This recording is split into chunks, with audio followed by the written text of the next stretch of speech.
On this episode of the Pit Lane Collective Racing, I make a bold prediction. That's gonna put the MVPs. And I tell my car exactly how I feel about it. Oh, come on.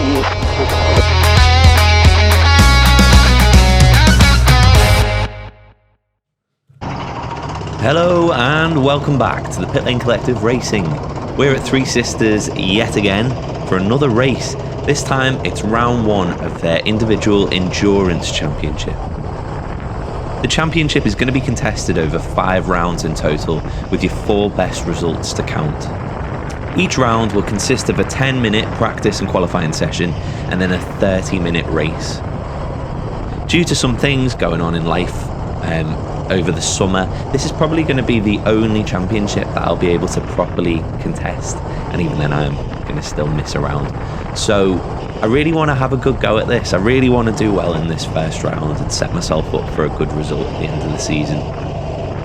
You join me out on track at the moment for the practice and qualifying session, and as you can tell, it's been raining just a little bit. I've only ever done one wet race at Three Sisters before, and that was in broad daylight, so visibility was tricky, but at least it was light and you could see things. Now we're out at about 8 PM UK time.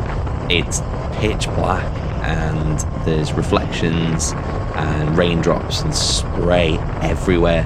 So I'm just spending the first couple of laps just building myself up, trying to find out where the grip is and where I can really push the car. Obviously as well, it goes without saying that because this is a joint practice and qualifying session, I do want to start trying to build my pace up so that I can qualify well and hopefully start in the front half or near the front of the grid.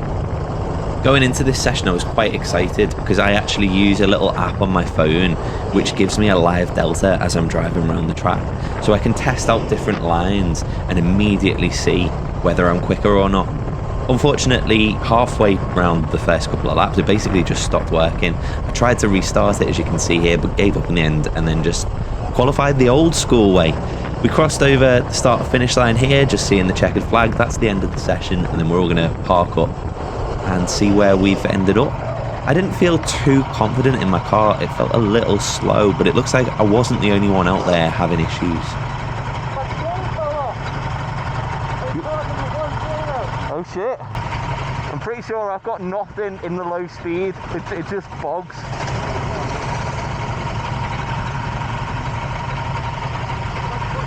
So, it'll be fun. I was telling myself that I'd be happy if I was in the top half of the grid, but actually I'd managed to qualify P3. So that felt pretty good, and it gave me some confidence as we drove round and lined up on the grid, ready for the 30-minute race.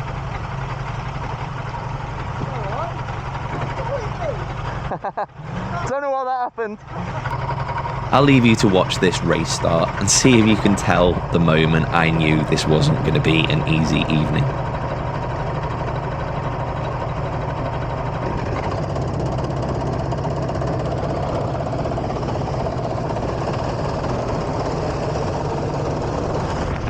Yep, as I'd kind of feared, we didn't really have any power off the line and we dropped all the way down from P3 to P8 by the second corner. Oh, not ideal. Nope, not ideal at all. I'm going to go for one of those positions back though. Let's get up into P7 as we go up the inside of someone through Luna. It's really sketchy out here actually. You're trying to, like, there's just no grip at all. So you're just trying to be cautious and not spin out on the first lap. I think someone does actually spin out up here. I couldn't really work out looking back at this race, but we do go from P7 up to P6 at some point through here, but I couldn't see where we did it. But RIP to that person. Anyway, we know that this car is not the quickest, so we're going to have to be aggressive and then just defend for our lives. In the past, I've tried to start off races quite conservatively and just stay consistent, make my way through the pack and not get into any messes or troubles early on, but that's just not going to work for us here because this car is not quick, so we need to be aggressive and make moves. I did make a move there actually coming out of the last corner. We're now back up into P5 and I'm taking a different line to the carts ahead through Luna, which does allow me to gain quite a bit on them. So let's see if we can make anything happen as we come down the straight. Let's see if we can get into this guy's slipstream. Look at that though, he's just pulling away from us as we follow, so we really have got our work cut out here.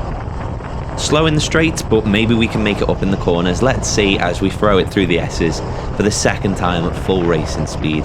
Following this car up ahead, are we going to look to the inside? No, we think better of it. You can see me just constantly wiping the spray off the visor here, because honestly, visibility is so tricky. I mean, it's difficult anyway in qualifying, but when you're tucked up behind another kart like this, you're just constantly getting all sorts thrown all over your visor. Could really do with like a set of windscreen wipers on this or something. Anyway, let's see if we can make a move through Luna again. I have been taking that alternate line. I stay tighter into the left here, and it does allow me closer, and then hopefully I can just get the power down on the exit. But as you can see here, it's not really working for me.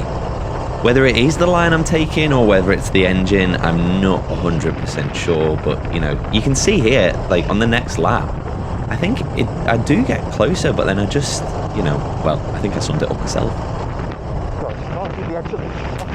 Can't get the exits, indeed. I kept trying it, and on the very next lap, I do actually get very close. I think I got past him at this point, but look, you know, my foot is flat to the floor here, and he just drives back around the outside of me as if I'm not even trying to accelerate. Once again, on the next lap. This is actually out of turn 2, and we're heading up towards Luna now, and I'm going to take the alternate line again, and I just haven't quite realised that we're going to converge at the same point. Little bonk, and yeah, I've basically just made him a bit quicker and me a bit slower on that exit, because that wasn't the smartest move.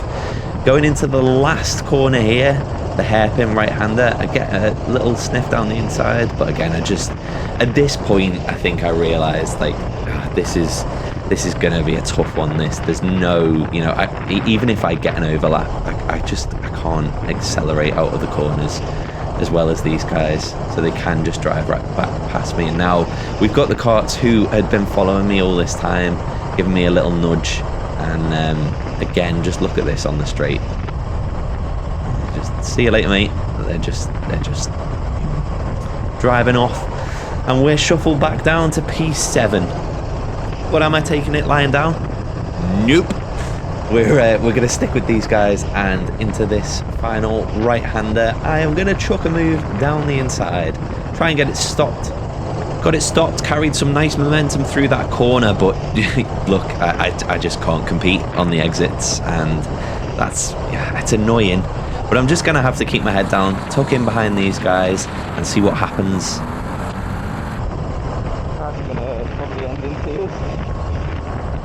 Yeah, I'd seen that they were getting quite aggressive up ahead, and so I was thinking maybe I'm in a good position here to pick up the pieces should something go wrong.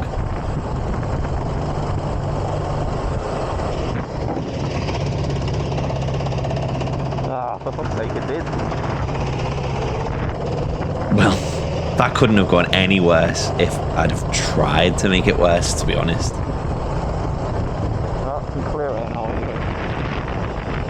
Yeah, but clear air is little consolation when your go-kart is basically powered by an asthmatic hamster running in a little wheel. Basically, I'm going to skip through the next load of laps because I just got my head down, looked at the delta, and just tried to keep my times consistent. And if anyone up ahead had any issues, I'd try and take advantage. Sometimes I pushed a little bit too hard, as you can see here. Just trying to find the limits. Found them.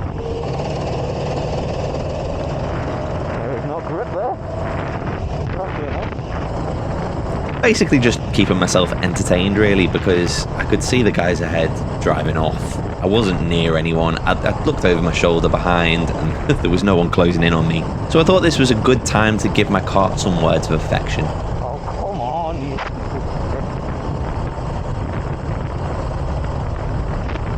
Yep, doing good. To be honest, the rest of the race was pretty uneventful from this point on. I had a great fun moment lapping a back marker here. There was no contact there, but that was close. Still, this poor fella had it worse as his go-kart broke down and he was sort of stranded at the side of the track. Before then, walking back across a live racetrack, which I definitely wouldn't recommend. Then some other laps happened, which you don't need to see, and we took the checkered flag to take P7 in our first round. That was not 30 minutes. I don't really know why I wanted more punishment there. Well, that was the most boring race I've ever been a part of. Yeah, that pretty much sums it up, to be fair. I do remember at the end of this race actually being convinced that I was probably last. I couldn't remember how many people had been past me at the start, and I had a feeling that I'd been overtaken by way more people than I actually had. So imagine my surprise when I pulled in at the end here and found out I'd actually finished P7. I was made up. I do want to say as well that I've spent this whole video moaning about this go-kart, and it was annoying at the time, but you know, that's one of the realities of going rental kart racing, is that you will get a dud kart from time to time, and it's up to you to do the best you can and have a bit of a damage limitation race, and hopefully you get a better kart next time. So overall, not the race I wanted, but could have been worse, and we go again in the next round. I'll be making a video on that one as well. If you've enjoyed this video, please hit the like button, subscribe, and I'll see you next time. Cheers.